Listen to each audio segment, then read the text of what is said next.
Hello, I'm Andy, and in this video I will show you a build order on how to play British in Age of Empires 3. With this build order you will have some units out at the start of the game, so you don't die that early, and you also get a decent boom behind it. So you will be strong at around 8 to 15 minutes, and you will have huge masses of musketeers and hussars. So this video goes out to my Canadian friend and clanmate Palm. He wants to try British in Age of Empires 3. So I will show him how you can be a good British boy and also how you can bring glory to the Queen, like some true Canadian would. Okay, so in H1 you want to get all the resources, get your villager production, and you also want to build a manor house and a market right when you collected your wood. You want to use your villagers to gather 50 gold, so you can get a hunting dogs upgrade. After that, send everything to food and collect enough food that you can age up in a quickly manner.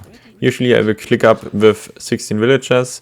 Note that at the end of H2 usually my TC is idle for a little bit, but I think that's worth it, so I'm a little bit faster in H2. You can also be greedy and go up with 17 villagers to avoid idle time in TC. For Ageup politician, usually you pick the 200 gold and the outpost wagon. When you clicked up to H2, you want to gather 100 more food so you can get the first market upgrade for wood, and then you send all your villagers to wood, except maybe 3 who stay on food. During Ageup, you should be able to build 2 houses and still have 200 wood to get a barracks out immediately when you aged up. One quick note about house placements. Usually you want to place your houses at the side and in the middle of the map so you can see if the enemy is raiding you. Once in H2, send your 700 wood immediately and send your outpost wagon forward and get a forward base. You put your barracks beside your outpost. Try to secure a gold mine and some hunts with your outpost and forward base. After that, set your TC waypoint to the gold mine and continue to produce villagers. Keep the waypoint on the gold mine until you have like 5 villagers on gold. Then you can switch it back to food. One more thing, if you gather 200 wood and made 2 manor houses during Ageup, then you switch your villagers back to food. I usually keep around 2 to 3 on wood, as it smoothens everything out a little bit for me. Once your barracks is finished, you can queue in your first musketeers. You should have 200 gold from the Ageup. Soon after that, your 700 wood should arrive. You use that 700 wood to get some manor houses and to get the market upgrades. So the second food upgrade and the first gold upgrade. For your third card, you send your 600 wood. Use that 600 wood to get 2 more houses and also to get a barracks and a stable up. You could also opt to go for a trading route TP. That's also a decent choice. Okay, so for the rest of H2 you just continue to produce musketeers, and if the enemy is doing much light infantry, so for example crossbows or skirmishers or something, then you add in some hussars. You can also add in some hussars to your army to raid the enemy. Usually you won't be able to finish your enemy in H2, so be conservative with your units and only try to secure some map control and deny him from taking hunts or something. Don't take fights under the TC, that's usually not worth it in H2. For the rest of H2 I usually send my 5 villagers, then my 4 villagers, and then I use my 700 gold to click up to H3. I usually pick the covered wagon, and the first card I send in H3 is the falconets, and I also get my upgrades for my musketeers and my hussars, and then I usually can do a pretty good timing attack and try to finish the enemy then. But don't worry, if you're not able to finish your enemy with your first push in H3, you are Britons and your economy is still stronger than most other civilizations. So you're not forced to take unfavorable engagements, and you can just retreat if you need more time or more army. Okay, so what other army compositions you can go for with Britons? I usually go for musketeers and hussars, but you can also go for musketeers and longbows or for longbows and pikes. In H3 you can add falconets to the mix or dragoons. They're also really good, so you have like your standard army roster with the best units being the musketeers and the hussars. In Fortress Age you also have the option to go for 8 villagers with Britons, which is also again a very good boost to your economy.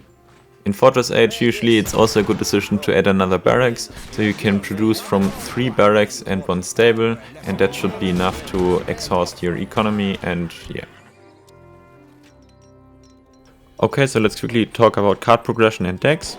So I usually start out with 3 villagers, then in H2 I send my 2 wood cards, so 700 wood and 600 wood. After that I send my 5 villagers and my 4 villagers. Obviously if you're getting pressured hard and you need your units, send your 6 musketeers whenever you need them. So this will be usually after 700 wood. If you want to be aggressive, you could also start out with 6 musketeers and send them right to your outpost and be aggressive from the start.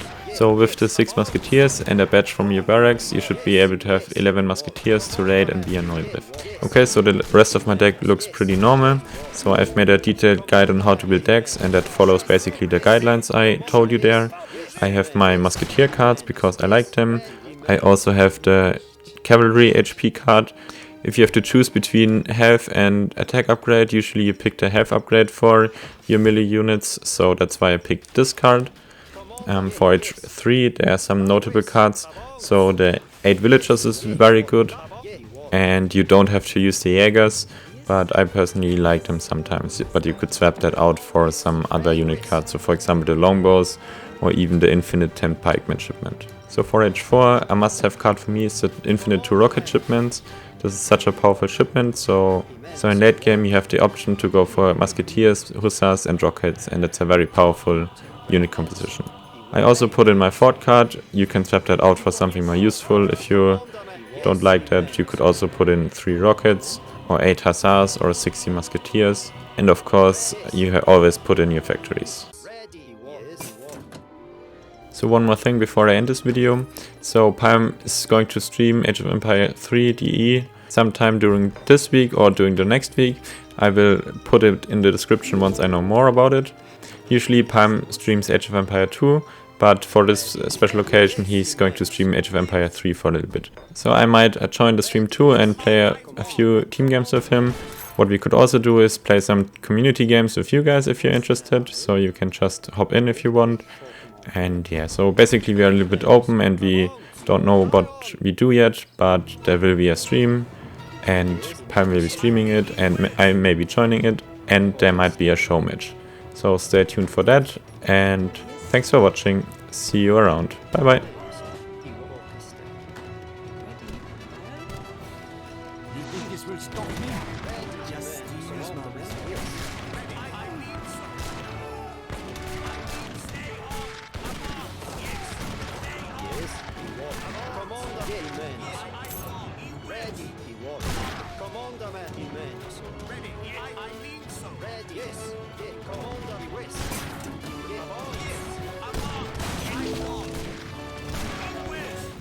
Ready.